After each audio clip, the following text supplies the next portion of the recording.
Shalom saudaraku yang dikasihi Tuhan, berjumpa lagi dengan saya Eker Sogo dalam channel ini. Pada situasi ini saya dalam situasi yang beda, tidak di tempat saya kerja. Dan hari ini saya akan melanjutkan untuk membahas apakah Alkitab itu sesungguhnya. Kalau kemarin saya membahas tentang Alkitab itu adalah wahyu Allah. Nah, saya membahas tentang wahyu. Kalau bicara soal wahyu berarti bicara soal siapa yang mewahyukan. Dan juga apa yang diwahyukannya, dan juga siapa penerima wahyu itu. Dan kalau kita juga bicara soal wahyu, itu berarti kita juga bicara soal wahyu umum dan juga wahyu khusus. Apa itu wahyu umum? Wahyu umum itu adalah Allah menyatakan dirinya melalui ciptaan atau alam semesta ini. Sehingga orang mengenal ketika melihat ciptaan, orang tahu bahwa segala sesuatu ini bisa ada dan terjadi karena ada Allah yang menciptakan. Dan wahyu khusus adalah wahyu di mana Yesus Kristus menyatakan dirinya kepada orang-orang yang percaya kepadanya. Nah, itu yang sudah saya bahas di video sebelumnya. Jadi Alkitab itu bicara soal wahyu. Nah, pada kesempatan ini saya akan membahas tentang Alkitab itu adalah ilham atau inspirasi dari Allah. Ada banyak orang mengatakan karena Alkitab itu adalah inspirasi atau inspiration dari Allah, maka Alkitab itu sangat cocok dijadikan motivator atau motivasi. Ya, kalau motivator orang yang memberikan motivasi ya. Jadi Alkitab itu sangat cocok dianggap motivasi, dipakai untuk motivasi oleh banyak orang. Kira-kira apakah itu maksudnya? Saya akan menjelaskannya.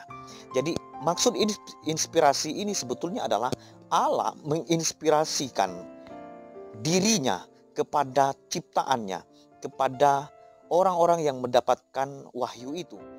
Kalau kita melihat surat Paulus kepada Timotius pasal 3 ayat yang ke-16, begini katanya. Segala tulisan yang diilhamkan oleh Allah memang bermanfaat untuk mengajar, untuk menyatakan kesalahan, untuk memperbaiki kelakuan, dan untuk mendidik orang dalam kebenaran. Jadi Paulus mengatakan segala tulisan, all scripture. Jadi segala tulisan, maksudnya adalah segala kitab suci yang tertulis ini adalah ilham dari Allah. Jadi Allah lah yang mengilhamkan segala tulisan itu melalui apa? Manusia yang ditentukan untuk menerima inspirasi atau ilham dari Allah. Maka kalau kita bicara soal Alkitab, berarti Alkitab bicara soal firman Allah yang dinyatakan kepada manusia yang mendapatkan wahyu. Nah, ketika wahyu ini dinyatakan, itu berarti orang yang menerima wahyu ini adalah orang yang dipilih oleh Tuhan. Nah, saat mereka dipilih oleh Tuhan, maka kalau kita melihat kitab Yohanes, Roh Kudus bekerja, Roh Kudus menyatakan, menyingkapkan, menuntun mereka sehingga mereka menuliskan apa yang diwahyukan oleh Allah. Kalau kita perhatikan, Petrus itu berkata begini, sebab nubuat itu tidak pernah dihasilkan dari keinginan atau kehendak manusia. Tetapi nubuat itu dihasilkan ketika Roh Kudus menginspirasikan, menyatakannya kepada manusia. Sehingga manusia menulis apa yang dia dapatkan dari inspirasi Roh Kudus. Nah, kalau kita bicara soal Alkitab, Alkitab itu apakah firman Allah?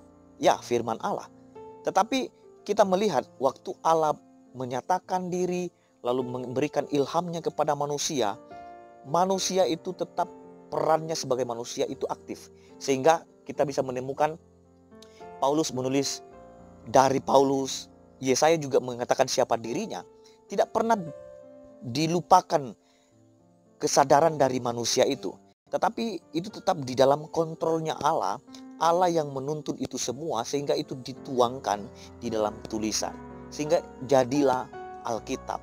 Jadi segala tulisan yang diilhamkan oleh Allah itu adalah firman Allah yang dihembuskan secara langsung oleh Allah dan ditulis oleh orang-orang yang dipilih oleh Tuhan itu sendiri. Jadi saudara-saudaraku yang dikasihi Tuhan, kalau kita bicara soal Alkitab, itu berarti kita harus sadar dan harus ingat bahwa waktu kita bicara soal Alkitab itu adalah wahyu, berarti kita ingat bahwa Alkitab itu sedang menceritakan Allah yang menyatakan dirinya melalui ciptaan dan juga melalui Yesus Kristus. Itu wahyu. Tetapi juga kalau kita bicara soal Alkitab itu adalah ilham dari Allah, itu berarti Allah sendiri menyatakan dirinya, menyatakan perkataannya di dalam diri manusia, dan itu dituliskan di dalam bentuk tulisan sehingga dia jadilah kitab suci. Demikian video ini, Tuhan memberkati kita semua. Shalom.